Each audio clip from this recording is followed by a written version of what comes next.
Hello and welcome to Supervision Smörgåsbord, a podcast full of tips, tricks, and interviews with experts to help you enjoy being a supervisor. Here's your host, Dr. Tara Sanderson.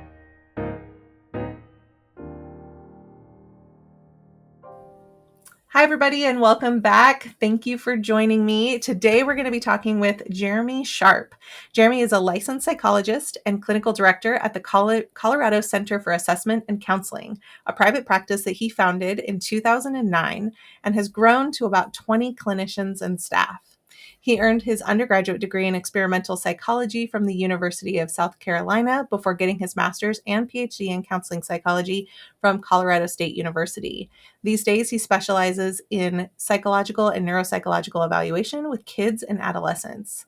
As the host of his own podcast, the Testing Psychologist podcast, he provides private practice consulting with psychologists and other mental health professionals who want to start or grow their psychological testing services in their practices. He lives in Fort Collins, Colorado, with his wife, who's also a therapist, and his two kids. Welcome, Jeremy. Hey, thanks, Tara. I'm glad to be here. Absolutely. We always ask a random question at the start of our podcast. And today's random question is, when you attend a potluck dinner or buffet, what is the item you gravitate towards?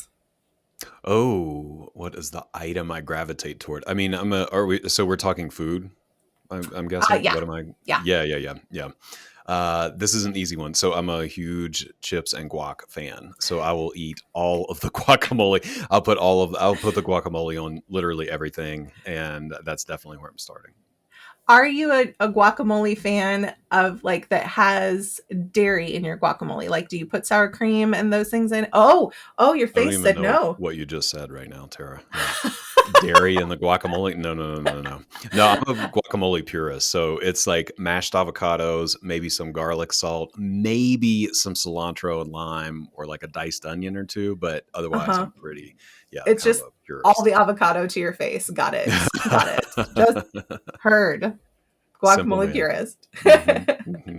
Yes. Well, I am super excited. I know I said this just a minute ago as we were off air, but I'm super excited to talk about testing. I feel like that there are times especially in our careers as psychologists, that we kind of get into different circles of things. And I for one have for a long time been, working on teaching, training, supervision of clinical work.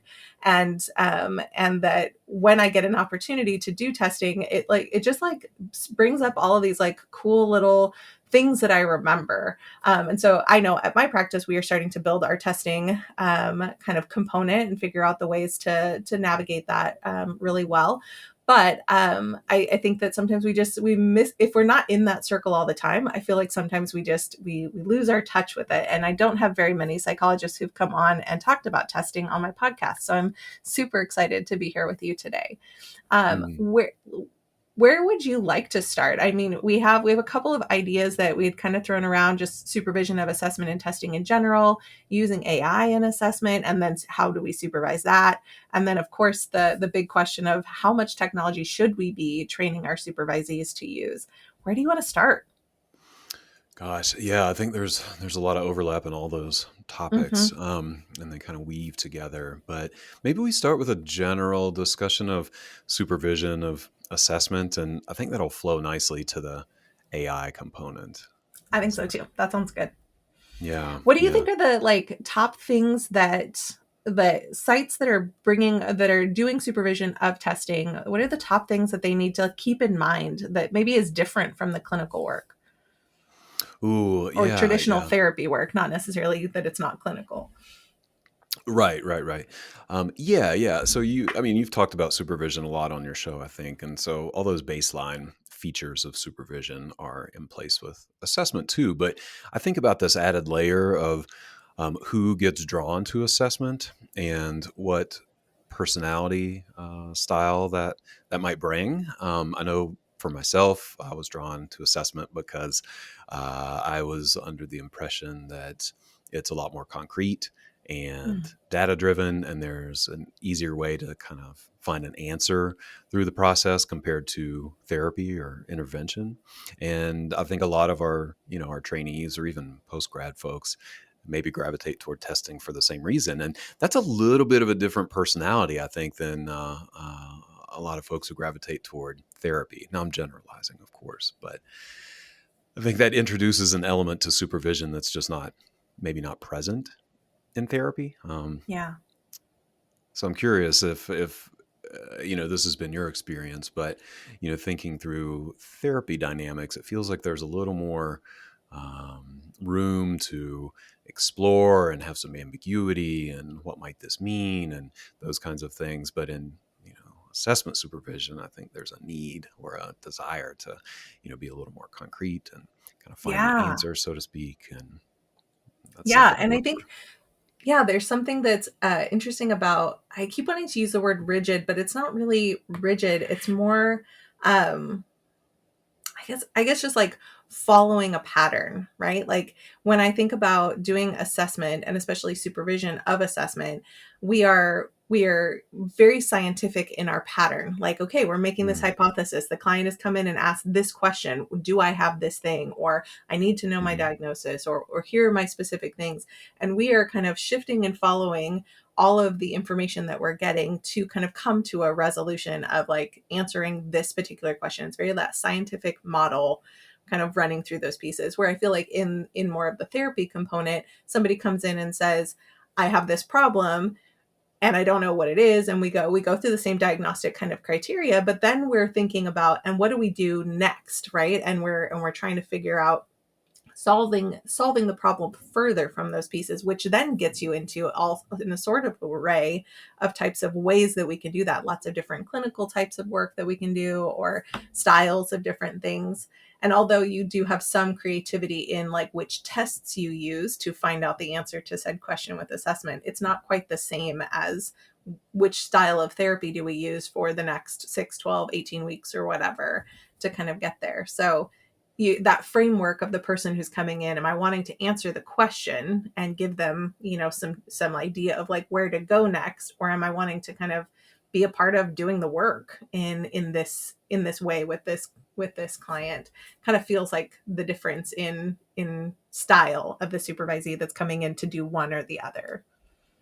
Yeah, I think you're right on.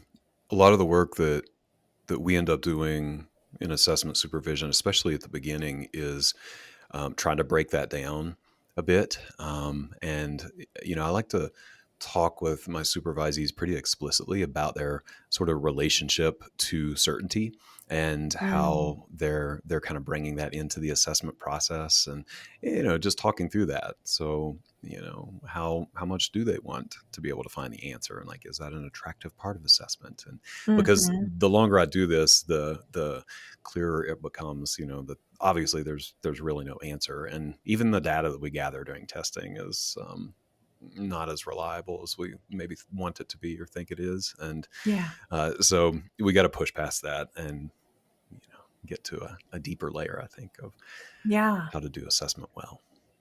Yeah, one of the conversations I've been having with a lot of my supervisees right now is that, we get taught these assessments based on the norms that are available to us at the time, right? And we are living in a world in which data is constantly flowing about like up and coming potential, whether it's potential parts to a diagnosis or symptoms that are also connected to a diagnosis, or all sorts of things that our data doesn't necessarily support right now. So we're working off of as good of information as we have, but it is older information than what we're seeing in the news or in current research or in whatever. And it just takes a long time for us to kind of pull those pieces together and can keep connecting them.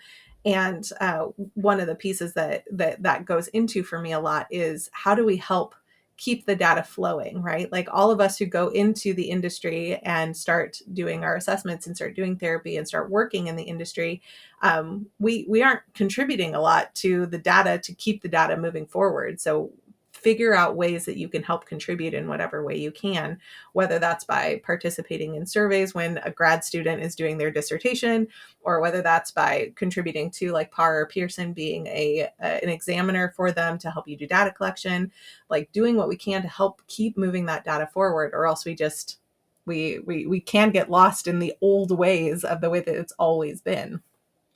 Yeah, 100%. When I was in grad school, I worked for, a variety of folks, as we all do in our experiences.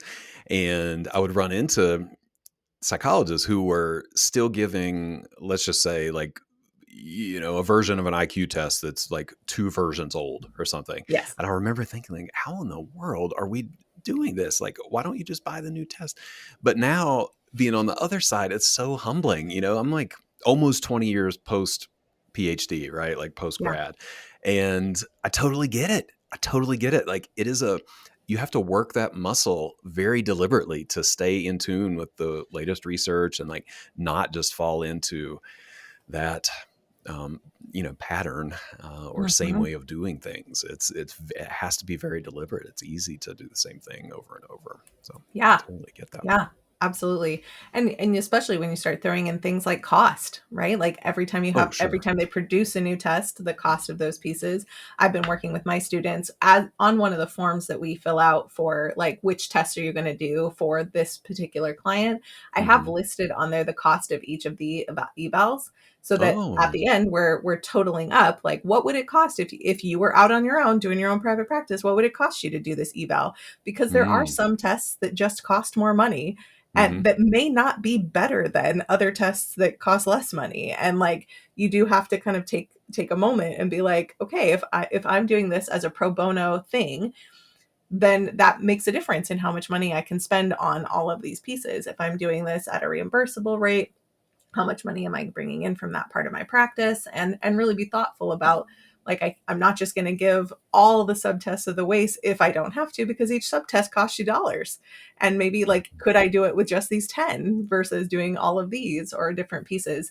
Because I do think it's helpful for them to be thinking about like, oh, in grad school, you just kind of check out the test and you do the thing and you just assume that everything works. But when you're paying for all of those little items yourself, it's like, oh yeah, this is kind of an expensive little journey that I'm on with this client. Mm-hmm.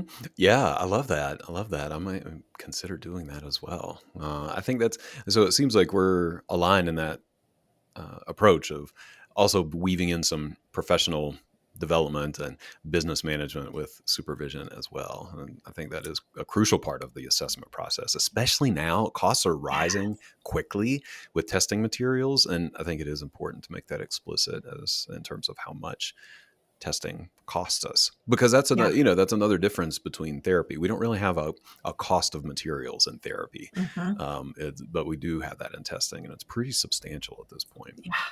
Yeah. Every time a colleague of mine says, hey, I'm thinking about adding testing to my practice. And my first comment to them, not just thought, my first comment is make sure you work with somebody and borrow and pay per thing at the beginning to make sure you really want this, because the Hmm. investment upfront is so heavy if you're trying to build a whole like assessment unit into your practice. Like just tiptoe in first. Like don't spend all the dollars, because it is spendy to get started. And I don't think people remember that because they remember grad school. Oh, this was fun and it was good and oh, I could make some extra money. And then you see those price tags and it's pretty incredible. Right, right. That's such a good point. Yeah. What else do you think is important for supervisors um, when it comes to supervising assessment? I mean, I'll preface this with one of the things that I feel like comes up for me a lot is the amount of extra time it takes with assessment supervision because of the Hmm. reports that you read, right? Like when Hmm. you're doing therapy, you can get into a rhythm of, okay, this clinician sees 7 people a week. I know exactly how long it takes me to read 7 client files per week, and it just becomes a natural little rhythm of things. But with assessment, I think it can be a little bit more complicated to figure out how much time do I put in each week for each specific assessment person. Yeah, I mean, that's a great place to start. The time involved in reading reports is pretty substantial. And we just need to, yeah, you're not just signing up for an hour a week of supervision or maybe an hour and 15 minutes after notes. It's quite a Mm-hmm. bit. So we Mm-hmm. ballpark, our full-time interns and postdocs are doing 2 evals a week, right? And so Mm-hmm. that's at least another hour to edit their reports each week on top of the time Yeah. and supervision. So time's a big one. I also just want to respect the breadth of knowledge I think that comes with supervising assessment, and the skill set, because you're like, one, you're tackling sort of the logistical component of how do I administer this test, just very practically. What does this Mhm. administration look like? What does the scoring look like? And you need to know the fine points of that whole process. But then there's kind of the meta of case conceptualization and pulling all the data together and making any diagnoses if they're present, and that whole thing. So there's the clinical aspect of the case conceptualization. Then you have the writing. So theoretically, you're also supervising their writing and their report writing. So do you know what good writing looks like and how to deliver results in a written format that Yeah. makes sense and people can read.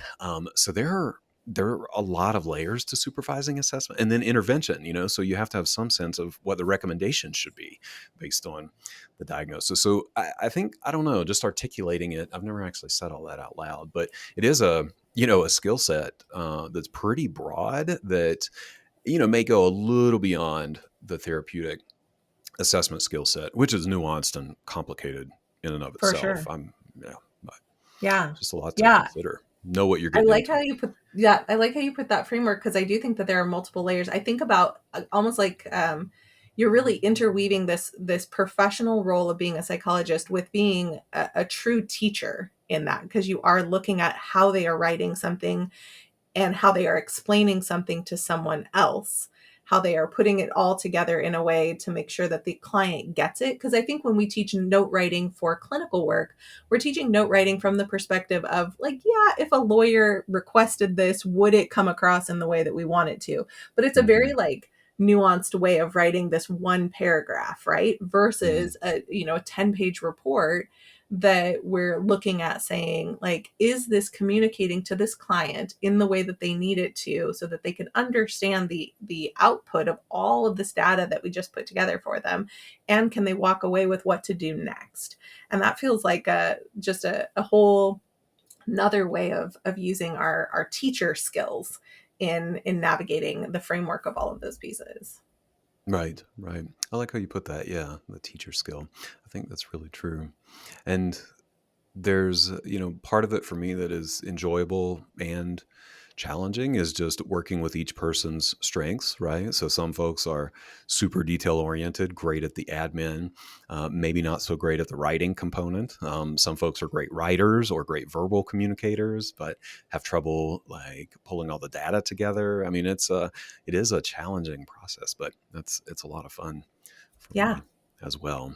And yeah, ultimately, I wrestle a lot with and maybe you do too, with that whole dynamic of how much do you do like the sage on a stage where you're just communicating and sharing what people should do, quote unquote, versus more of a like hand holding approach where you're helping them come to their own Yeah. uh, conclusions and so forth. And I feel like that's a constant balance in any I think supervision. so too, and so individual to the person and where they're at in their process, right? Like first or second year students versus fourth year students versus a postdoc resident, Yeah. and how much experience they've gotten through all of that time. I'm working with a postdoc resident right now, who hasn't really done testing since year two because it just wasn't required in any of his settings. And so now when he's coming to me and I'm like, yeah, this is a part of this setting, he's like, okay, I kind of have to relearn a lot, and we got to like Mm, figure out these pieces, and what do I want to wrestle with in these parts. And it's using different skills than what I have done in previous times with postdocs who had more experience with doing testing more recently, right? So just keeping that framework within ourselves of evaluating throughout time, where are they at, what are they doing, what's going to work best for teaching them in these moments, and then yeah, continuing to work on our own feedback model of making sure we're connecting with them in a way that they feel comfortable saying, hey, this didn't land well, or this was working differently, or I'm thinking maybe it should be different, and being open to some of that feedback and change. right, right. Well, I think that's a nice segue too to this AI question of because now we all of a sudden have tools that we didn't have a year ago Yeah. or 2 years ago Yeah. that can pretty easily, maybe too easily, fill in some of the gaps in someone's training. And so this is a topic that we're thinking about a lot and wrestling with in terms of how much access do we give our trainees to the Yeah. AI, and how do we weave I that was in? just chatting with Lyeth from Person Centered Tech the other day, Oh, and I texted her. I think you know her. Yeah. I do know her. Yeah, yeah. She's so wonderful. I was texting her because Gemini just came out inside of Google, and I texted her and said, "Oh my gosh, it's like Clippy on steroids. Gemini is everywhere, It's and it so keeps true. popping up Right. and being like, 'You need me, you need me,' and I'm like, 'I Uh-huh. don't Uh-huh. need you like this. Right. Give me a Right. second to breathe, Gemini.'" But AI is everywhere. I just got an email this morning from Simple Practice asking if I would be in a survey about like whether or not I would like AI to transcribe my sessions, which I'm sure tons of people got that same survey. Mm-hmm.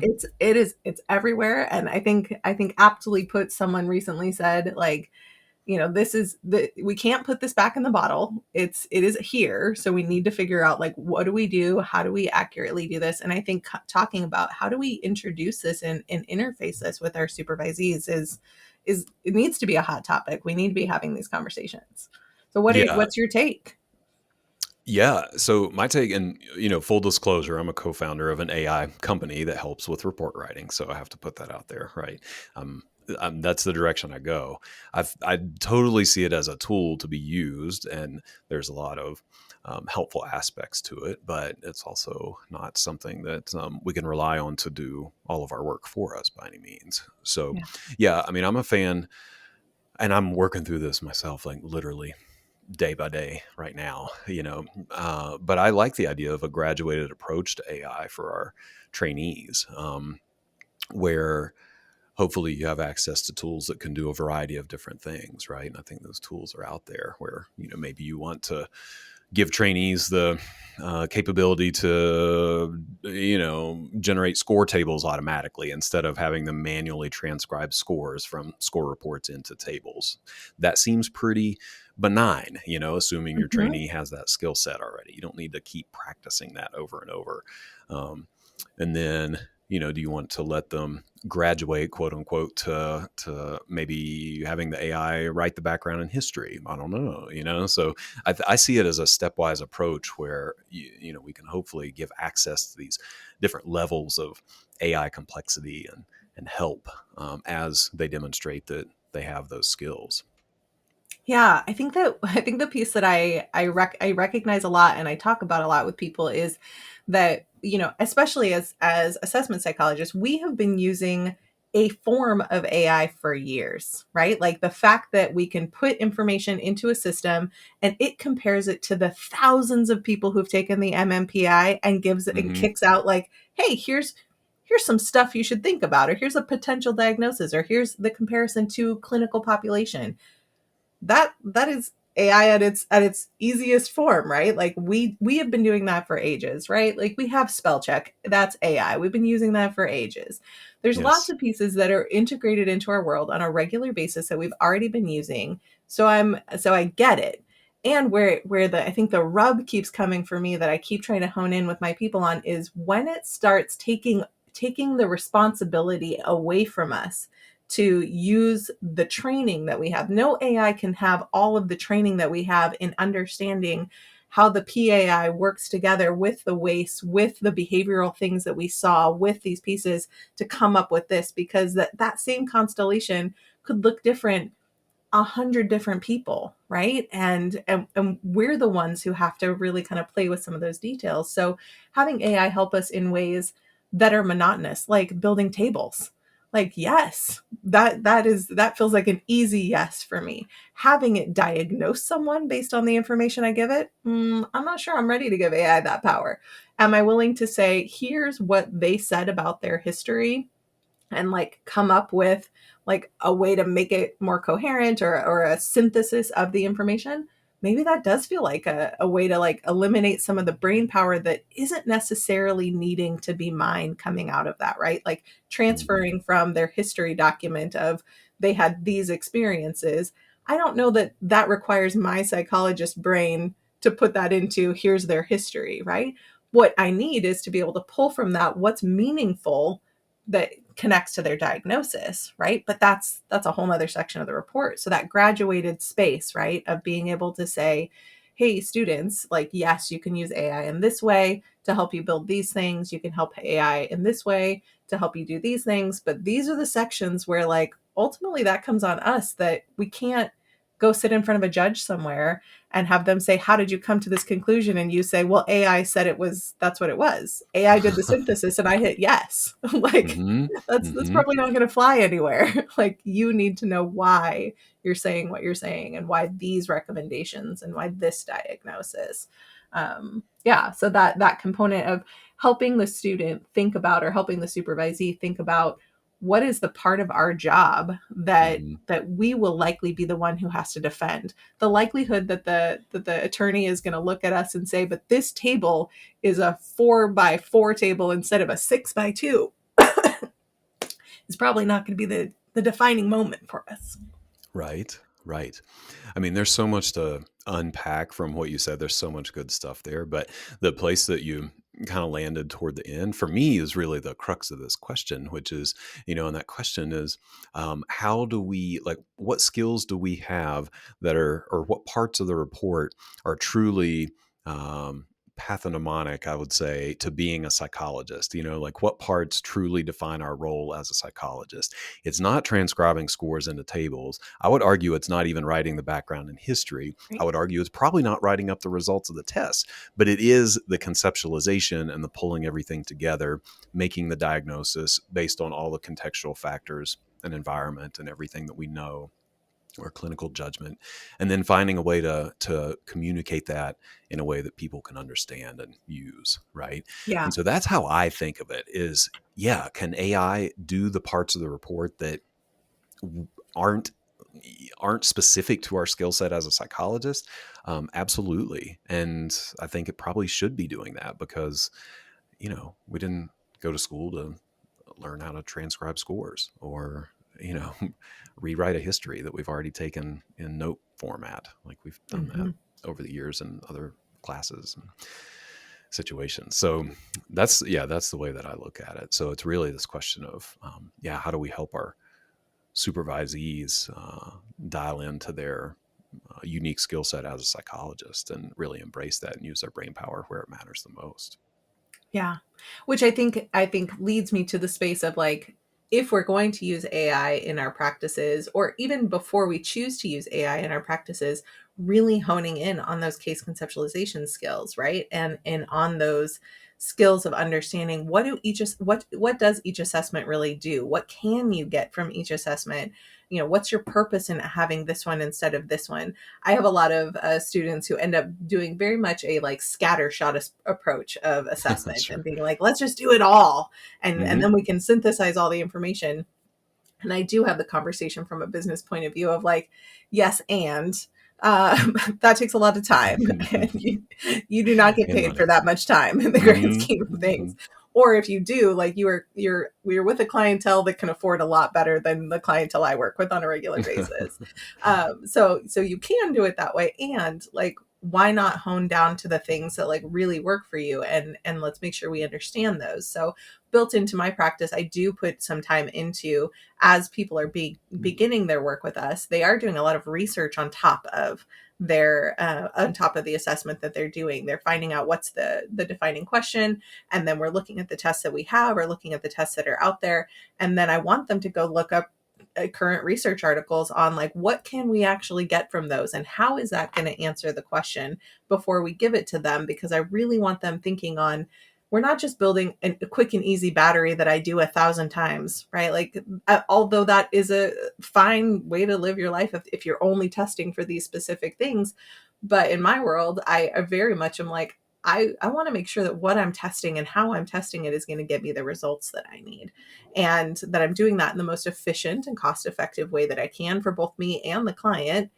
And that, I'm not belaboring this, because testing sometimes for some people is so hard. It is not a lovely, like, spa day. This is a taxing part of our existence, and I don't want to do more Hmm. than I have to get to that answer. So having them do some of that research and really think about, okay, if this person's wondering about executive functioning, make sure we know what that test is going to give us in understanding those executive functioning pieces, not just because it says executive functioning in the title, but like what are the subtests it's actually giving you, and how is it breaking those pieces apart so you can truly give them good data and good results from, or recommendations from that experience.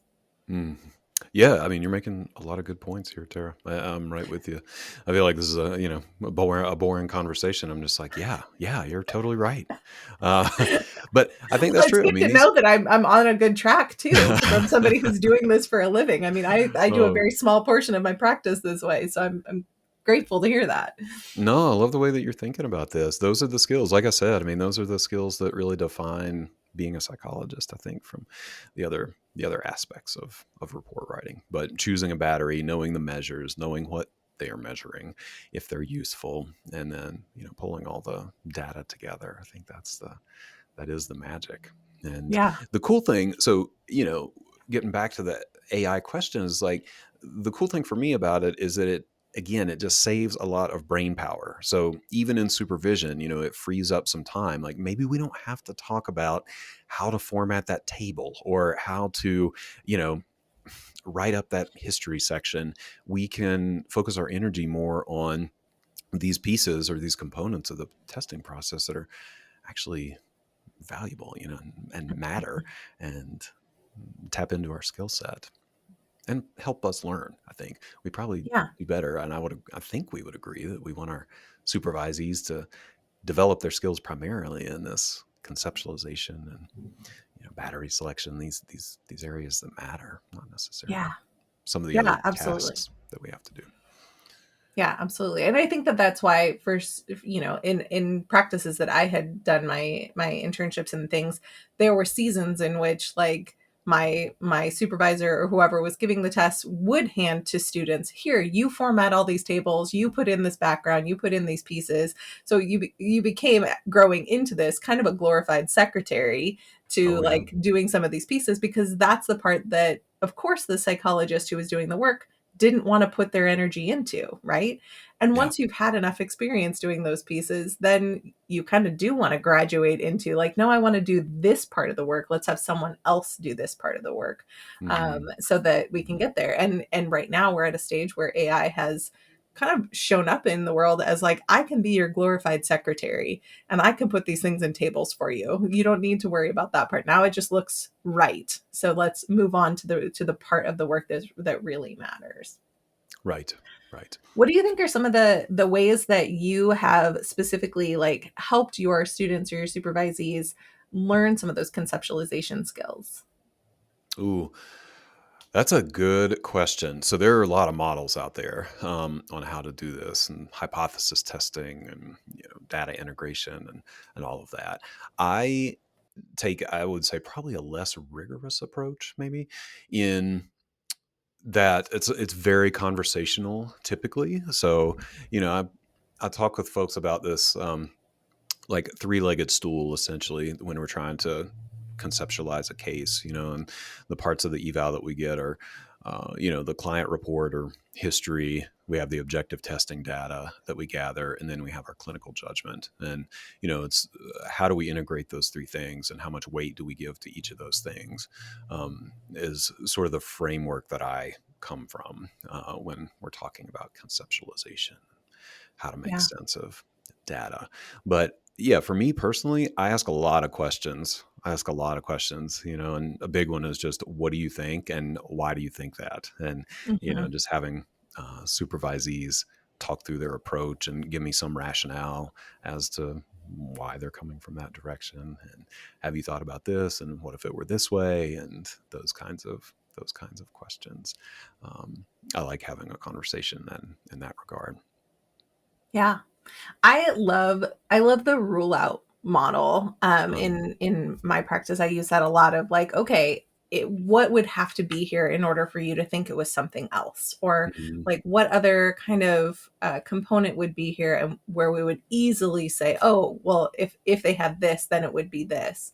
mhm. Because sometimes I feel like we spend a lot of time. Especially coming from clinical and adding in the assessment piece, a lot of times I feel like people come into our practices and say, I think I've got ADHD, or I think I've got this thing. And so we now have this piece kind of stuck in our head of like, oh, well, then we're trying to prove this thing, or we're trying to Mhm. understand if it's this thing. And we kind of miss the mark on some of these other components that could be there. So I do a lot of, I don't want to call it devil's advocate, because I don't think that I like am aggressive and pokey when I do it. I think it's more like I just kind of go like, okay, so if it is this, that's totally fine. But like, did you ask a question about this or this or this to make sure it wasn't these things? Or if they said anything like this, would that give you a different idea? Would you want to go a different direction? Or is there another assessment we could do that would maybe bring some other question to light that doesn't just neatly go into this pool? One of the pieces that I see a lot in our area, we our master's level folks, LPCs and LMFTs, can also assess for things like autism and ADHD and different things. They can't use some of the same psychological tools that we do, but they can do screeners and different pieces. And one of the flaws that I see in the plan is that often, if somebody comes in and says, hey, I think I've got ADHD, they give them like the Brown ADD scale or an ADHD screener, and that's kind of it. And so, but they're not like ruling out any of the other things. And because the screener just tells them whether or not it's a possibility, right? And if you answer the questions right, you get a yes right on that screener. Exactly. And so that element of how do we rule out, how do we make sure we're thinking from a lot of different angles, and we're making sure that nothing else fits in a different way, I think is one of the tools that I like in our conceptualization, is just really trying to frame it of saying like, we've thought of the other angles, and this is why we didn't choose them. This is why we chose the one that we did to give this diagnosis or give this specific recommendation.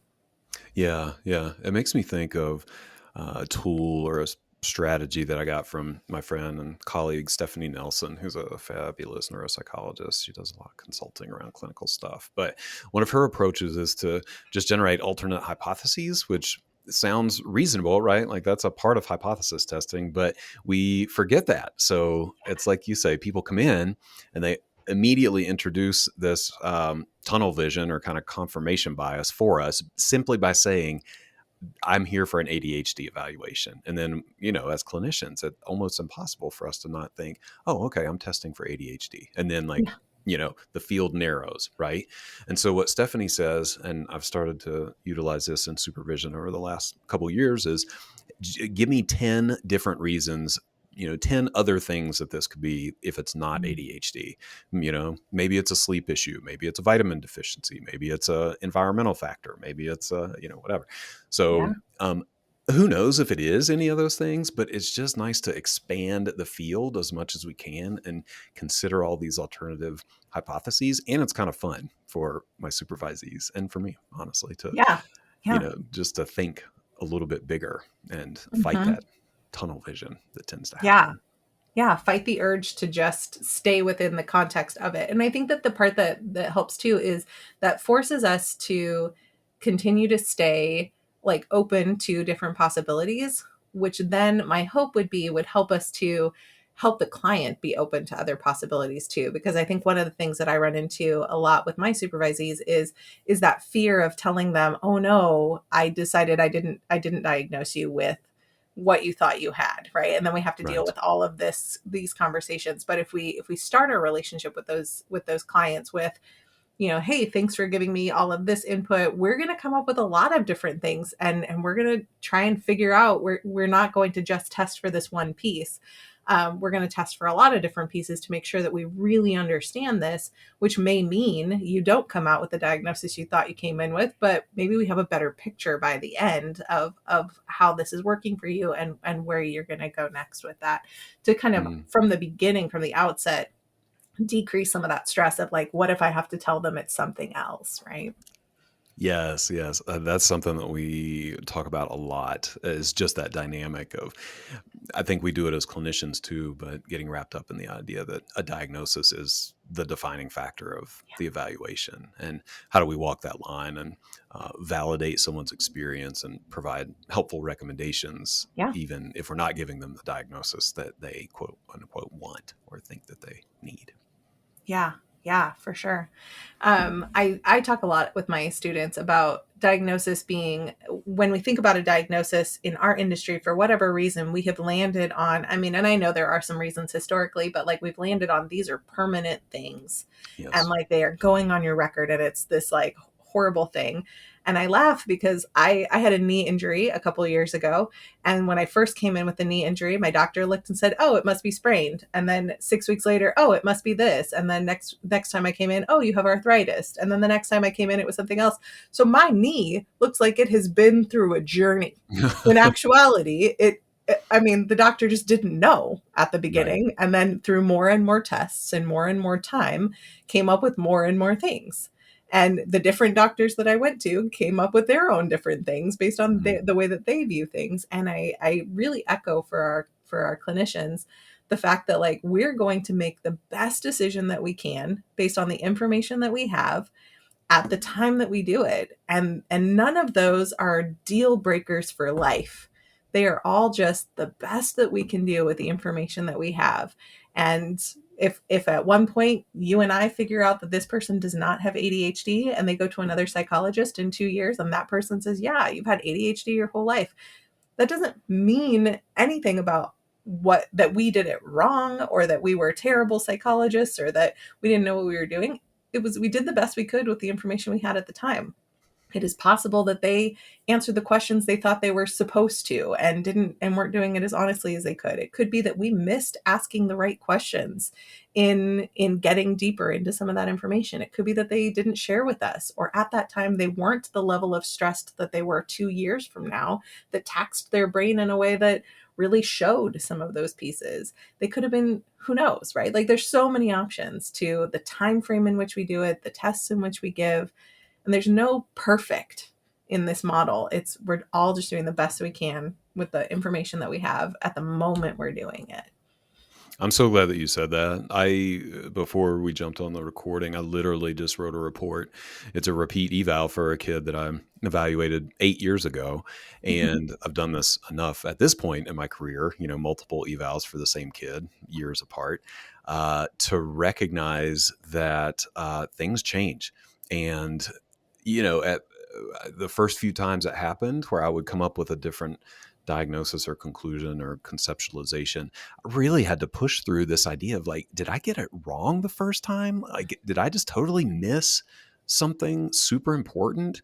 And over time, I think, making peace with the idea that these are really just snapshots more than anything else. And like you said, there's so many factors that go into how someone might present during an eval, or even the questions we ask and what we're focusing on at that point in our careers, or what we think are important, or whatever it may be. It's much more malleable and variable than we like to think. And so Yeah. that's also something I talk with supervisees about quite a bit, that things might change. Like, we're doing our best with what we've got, and let's just focus on providing really helpful recommendations based on what we know right now. And Yeah. diagnosis might change.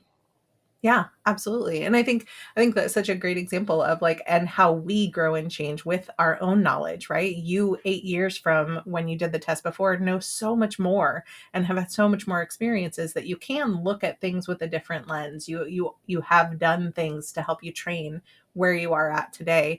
And so with that new level experience comes some new understanding. The child's at a different place. We see how their brain has grown and functioned over that time and what skills and tools that they have to be able to function. So yeah, things just do look different, and we'll have to, keep working on that internal work ourselves, I think, as clinicians, and helping our supervisees learn that skill of being able to not beat ourselves up when yeah, things just do change and Mhm. we're adding and changing and growing along with that.